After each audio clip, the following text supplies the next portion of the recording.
Hi అండి. అందరికీ నమస్కారం. Welcome to my channel. ఈ వీడియోలో ఏపీ ప్రభుత్వ ఉద్యోగులకు మరియు పెన్షన్లకు సీఎం గుడ్ న్యూస్ అండి. ఫైలుపై సంతకం చేసిన ముఖ్యమంత్రి రేపే జీవో విడుదల అంటూ అప్డేట్ రావడం జరిగింది. సో దీనికి సంబంధించిన పూర్తి వివరాలు ఈ వీడియోలో తెలుసుకుందాము. వీడియో అయితే ఎక్కడే కానీ స్కిప్ చేయకుండా ఎండ్ వరకు చూసేయండి. అప్పుడే ఇన్ఫర్మేషన్ పూర్తిగా అర్థమవుతుంది. అలాగే వీడియో చూస్తున్న ప్రతి ఒక్కరూ వీడియోకి లైక్ చేయండి ఫ్రెండ్స్. ఈ వీడియోని తోటి ఉద్యోగ పెన్షన్ మిత్రులతో అయితే షేర్ చేయండి. కొత్తగా మన ఛానల్ చూస్తున్న వారు ఇంకా ఎవరైనా సబ్స్క్రైబ్ చేసుకోకపోతే వెంటనే మన ఛానల్ అయితే సబ్స్క్రైబ్ చేసుకోండి. సబ్స్క్రైబ్ చేసుకోవడం వల్ల నేను చేసే ప్రతి ఒక్క వీడియో మీ వరకు రీచ్ అవుతుంది. ఇక ఆలస్యం చేయకుండా వివరాల్లోకి అయితే వెళ్ళిపోదాము.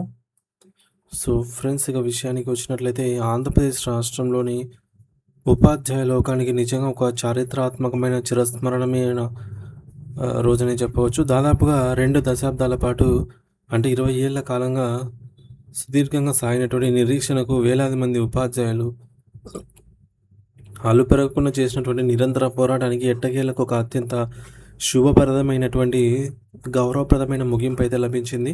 రాష్ట్రంలో డిఎస్సి 2023 బ్యాచ్కు సంబంధించినటువంటి ఉపాధ్యాయులందరికీ పాత పెన్షన్ విధానం ఓపీఎస్ వర్తింపజేస్తూ ఆంధ్రప్రదేశ్ ముఖ్యమంత్రి శ్రీ నారా చంద్రబాబు నాయుడు గారు ఒక అత్యంత కీలకమైన మరియు సాహసోపేతమైన ఫైలు పైన అయితే సంతకం చేశారు. ఈ ఒక్క సంతకంతో రాష్ట్ర వ్యాప్తంగా ఉన్నటువంటి సుమారు 11,000 మంది ఉపాధ్యాయుల జీవితాల్లో కొత్త వెలుగులు అయితే నిండబోతున్నాయి. మరియు వారి భవిష్యత్తుకు, ముఖ్యంగా వారి వృద్ధాప్యానికి ఒక గట్టి భరోసా అయితే లభించింది. సో తమ యవ్వనాన్ని, శక్తిని అంతటిని విద్యార్థుల ఉజ్వల భవిష్యత్తు కోసం మరియు రేపటి పౌరులను తీర్చిదిద్దడం కోసం ధారపోసినటువంటి ఈ యొక్క గురువులకు వారి వృద్ధాప్యంలో వెన్నంటి నిలిచే పెన్షన్ విషయంలో ప్రభుత్వం తీసుకున్నటువంటి ఈ యొక్క నిర్ణయం ఒక గొప్ప వరంగా అయితే మారింది. అంటే 20 ఏళ్ళుగా తమ న్యాయ పోరాటమైన హక్కుల కోసం ఎండనక వాననక వీధులెక్కి పోరాటాలు చేపట్టినటువంటి ఉపాధ్యాయులకు ప్రస్తుత ప్రభుత్వం ఇచ్చినటువంటి ఈ యొక్క తీపి కబురు ఒక పెద్ద ఊరటను మరియు మానసిక ప్రశాంతతను అయితే ఇచ్చింది. ఈ వివాదం యొక్క నేపథ్యాన్ని మరియు మనం మరింత లోతుగా మరియు నిశితంగా పరిశీలిస్తే అసలు సమస్య ఎక్కడ మొదలైందో, మీరు ఎందుకు ఇన్నేళ్ళు పోరాటం చేయాల్సి వచ్చిందో స్పష్టంగా అర్థమవుతుంది. భారతదేశ వ్యాప్తంగా ఉన్నటువంటి మరియు మన రాష్ట్రంలో కూడా సెప్టెంబర్ 1, 2024 తేదీ నుండి పాత పెన్షన్ విధానాన్ని రద్దు చేసి దాని స్థానంలో కాంట్రిబ్యూటరీ పెన్షన్ స్కీమ్ సిపిఎస్ను అమల్లోకి అయితే తీసుకొని వచ్చారు. ఈ యొక్క కొత్త విధానం వల్ల ఉద్యోగి రిటైర్ అయిన తర్వాత వచ్చే పెన్షన్ మార్కెట్ హెచ్చుతగ్గుల మీద ఆధారపడి ఉంటుంది. దీనివల్ల ఉద్యోగుల్లో భద్రత కరువైంది. అయితే 2023 డిఎస్సి నోటిఫికేషన్ ద్వారా ఎంపికైనటువంటి ఉపాధ్యాయుల నియామక ప్రక్రియ అనేది ఈ యొక్క సిపిఎస్ అమలు కంటే చాలా ముందే ప్రారంభమైంది.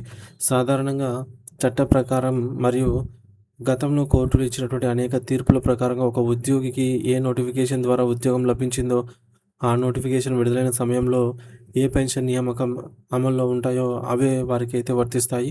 కానీ ఆ సమయంలో ఉన్నటువంటి ప్రభుత్వ యంత్రాంగం యొక్క జాప్యం వల్ల సర్టిఫికేట్ వెరిఫికేషన్ మరియు ఇతర సాంకేతిక నియామక ప్రక్రియలు పూర్తి కావడానికి చాలా సమయం అయితే పట్టింది. దీనివల్ల ఈ యొక్క బ్యాచ్ ఉపాధ్యాయులు 2004 సెప్టెంబర్ తర్వాత విధుల్లో చేరవలసి వచ్చింది. కేవలం ప్రభుత్వ యంత్రాంగం చేసినటువంటి ఆలస్యం వల్ల వేలాది మంది ఉపాధ్యాయులు తమకు రాజ్యాంగబద్ధంగా రావాల్సినటువంటి పాత పెన్షన్ హక్కును కోల్పోయి అభద్రతా భావంతో కూడినటువంటి సిపిఎస్ విధానంలో అయితే చిక్కుకుపోయారు. ఇది వారి తప్పు కాకపోయినా సరే వారు ఇన్నేళ్లుగా శిక్షను అనుభవిస్తూ వచ్చారు. అయితే ముఖ్యమంత్రి గారు ఈ యొక్క సమస్యలోని న్యాయాన్ని మరియు ఉపాధ్యాయుల ఆవేదనను గుర్తించి మానవతా దృక్పథంతో వీరందరికీ ఓపీఎస్ హక్కును కల్పిస్తూ ఈ మేరకు కీలక నిర్ణయం అయితే తీసుకున్నారు. ఈ నిర్ణయం ద్వారా 11,000 కుటుంబాలకు వృద్ధాప్యంలో సామాజిక భద్రతతో పాటు ఆర్థిక స్థిరత్వం కూడా చేకూరుతుంది. మరి ఉద్యోగ మరియు ఉపాధ్యాయ సంఘాల నేతలు ఈ యొక్క నిర్ణయాన్ని అత్యంత ఉత్సాహంతో స్వాగతిస్తూ ఉన్నారు. ఇది కేవలం ఒక సంతకం మాత్రమే కాదని, ఇది ఉపాధ్యాయుల ఐక్యతకు మరియు వారు చేసినటువంటి ధర్మ పోరాటానికి దక్కినటువంటి గొప్ప విషయమని వారు కొనియాడారు. ఈ నిర్ణయం వల్ల ప్రభుత్వ ఖజానాపై కొంత ఆర్థిక భారం పడినప్పటికీ విద్యా వ్యవస్థను నడిపేటటువంటి గురువుల సంక్షేమమే ప్రథమమని ప్రభుత్వం భావించింది. రాష్ట్రంలోని ఇతర శాఖల్లో పనిచేస్తున్న ఉద్యోగులకు కూడా తమకు రావాల్సిన పెండింగ్ బకాయిలు, డిఏలు మరియు పిఆర్సీ వంటి అంశాలపై ప్రభుత్వము త్వరలో సానుకూల నిర్ణయం అయితే తీసుకుంటుందని ఆశాభావం వ్యక్తం చేస్తున్నారు. త్వరలో జరగనున్న రాష్ట్ర మంత్రిమండలి సమావేశమే ఈ యొక్క సిపిఎస్ నిర్ణయానికి అధికారికంగా ఆమోద ముద్ర వేయడంతో పాటు ఇతర ఉద్యోగ సమస్యలపై కూడా చర్చ జరిగే అవకాశం ఉంది. విద్యా వ్యవస్థలో పనిచేసే ఉపాధ్యాయులకు ఇచ్చేటటువంటి గౌరవం మరియు భద్రత అనేది సమాజం యొక్క అభివృద్ధికి పునాది వంటిది. అందుకే ఈ నిర్ణయం రాష్ట్ర చరిత్రలో ఒక మైలురాయిగా అయితే నిలిచిపోతుందని చెప్పవచ్చు. సో మొత్తానికి డిఎస్సి 2023 బ్యాచ్ ఉపాధ్యాయులకు సిపిఎస్ స్థానంలో పాత పెన్షన్ విధానం ఓపీఎస్ అమలు చేయాలని అయితే ప్రభుత్వం నిర్ణయించింది. ఈ యొక్క నిర్ణయం వల్ల రాష్ట్ర వ్యాప్తంగా సుమారు 11,000 మంది ఉపాధ్యాయులు మరియు వారి కుటుంబాలు ప్రయోజనం అయితే పొందుతాయి. ఇక పోరాట ఫలితం గత 20 ఏళ్లుగా ఉపాధ్యాయులు చేస్తున్నటువంటి అలుపెరుగని పోరాటానికి మరియు న్యాయస్థానానికి దక్కిన విజయం ఇది. కారణం నియామక ప్రక్రియ నోటిఫికేషన్ 2003లోనే వచ్చిన ప్రభుత్వ జాప్యం వల్ల 2004 సెప్టెంబర్ తర్వాత చేరాల్సి వచ్చింది. అందుకే వారికి ఓపీఎస్ అయితే కల్పించారు. సామాజిక భద్రత రిటైర్మెంట్ తర్వాత స్థిరమైన పెన్షన్ అందటం వల్ల ఈ యొక్క ఉపాధ్యాయులకు వృద్ధాప్యంలో ఆర్థిక భరోసా అనేది లభిస్తుంది.